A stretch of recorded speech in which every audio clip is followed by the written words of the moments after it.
Welcome back. This is the goatcastpodcast, and today we look at two top-tier superstars and how well they matched up. Like him or not, LeBron James is at least a top 10 NBA player of all time. That's not easy for me to say, but it's the truth. While he's had a storied NBA career, during that time he's run into some juggernauts, one of which, arguably the greatest power forward ever, Tim Duncan. The almost always stoic big man came into the league, and all he did was win, becoming a San Antonio Spur and remaining one throughout his 19-year career. These two would have some epic clashes throughout their careers. I did a video a few weeks ago pitting Kobe Bryant against the self-proclaimed king, so I'm going to do this one similar to that. So we will discuss their head-to-head matchups, championship runs, and accolades. But before we hop into that, please like and subscribe to the channel. It really helps keep us motivated and keeps us growing. The road to 500 subs is here. Thank you all.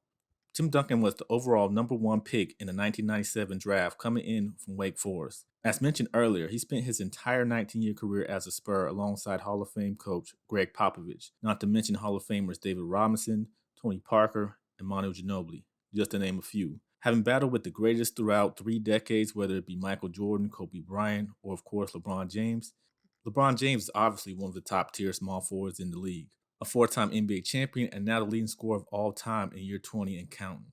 Whichever side of the fence you're on when it comes to LeBron, you can't deny his impact on the game. He's easily the face of the NBA and has been for the past decade or so, even with guys like Steph and even Giannis making names for themselves. LeBron is probably the most talked about, good or bad, athlete the NBA has seen since the GOAT himself, Michael Jordan.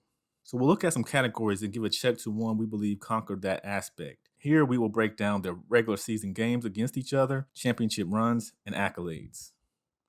Now, Duncan and LeBron have met on numerous occasions, both in the regular season and in postseason, but we are only going to focus on the regular season. So let's dive into these head-to-head matchups. Whether LeBron was a Cleveland Cav or Miami Heat, he and Tim Duncan have met 20 times in the regular season. In those, they were a respectful 10-10 against each other. The Spurs, whenever playing LeBron, seemed to relish the challenge. I remember James's first year in Miami, how Duncan and crew had a statement win, having the Heatles down by 30 in the first quarter and cruising over them, only for the Spurs to go to Miami and get beat in the exact same fashion. This would spark a quiet rivalry throughout the early to mid 2010s that culminated into 2 intense final series. But we'll get into that later. In those games, LeBron James averaged 26.4 points per game, 6.5 rebounds, and 6.6 assists. Meanwhile, Timmy D put up 18.3 points per game, 9.4 rebounds, 2.8 assists, and nearly 2 blocks a game against LeBron-led teams. So looking at this, I don't really think I can give a check to either, as even stat-wise, it's not a big enough gap to say that one was superior over the other in that aspect, so they wash each other out. Now the fun part, their NBA Finals runs.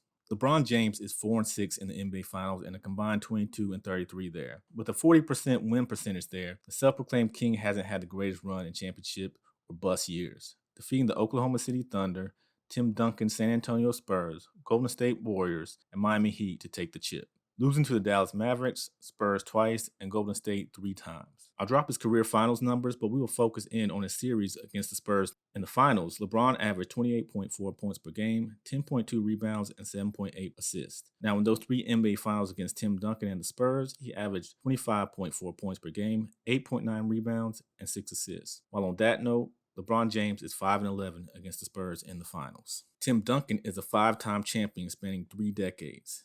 In the finals, Duncan is 5-1 with a combined 23-11 there. That's pretty much a 68% win percentage.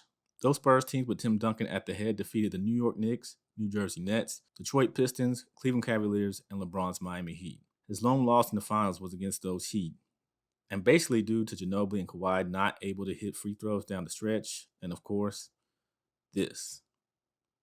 During those NBA Finals, Tim Duncan averaged 20.8 points per game, 13.3 rebounds, and 2.8 assists. In the 3 finals against LeBron, he averaged 17.6 points per game, 11.3 rebounds, and 2.2 assists. Also going 11-5 against the self-proclaimed king. Who gets the advantage in NBA Finals performances? Part of me says give it to LeBron just based off stats. However, winning is a key as well.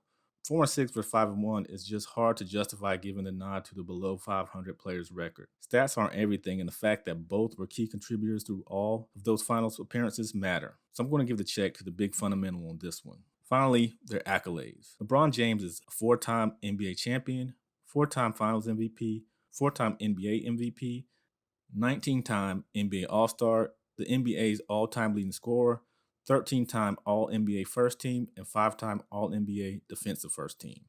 Duncan is a 5-time NBA champion, 3-time Finals MVP, 2-time NBA MVP, 15-time NBA All-Star, 10-time All-NBA First Team, and 8-time All-NBA Defensive First Team. The accolades, well, it's just really close to me. Being off by one or two shouldn't raise the stock too much of another. And All-NBA teams with all defense, they're basically tied there. If I want to be generous and give it to LeBron solely on being the scoring leader, I could, but I'm not. This too feels like a wash to me, and therefore neither gets a check. So with that being said, there was only one check given, and that went to the big fundamental, Tim Duncan. Really, I could have given LeBron a check for the accolades, but they just weren't as ahead as I thought. So do I think Tim Duncan is a tier above? Maybe slightly, but these two are without a doubt two of the greatest to have ever done it. I never really feel that Tim Duncan gets his due in the media or with fans, but he was truly a one-of-a-kind big man who used basketball fundamentals and a really high IQ for the game to carve out a top 5 or top 10 career. LeBron, well, whether you like him or not, he sits atop with the greats as well. Now, how close he sits with them, that's another story. But what do you guys think? Do you guys think either of these players was ahead of the other, or do you completely disagree with my take? Let me know in the comments section. Also, if you want to ascend to GOAT status like number 23, please like and subscribe to the channel.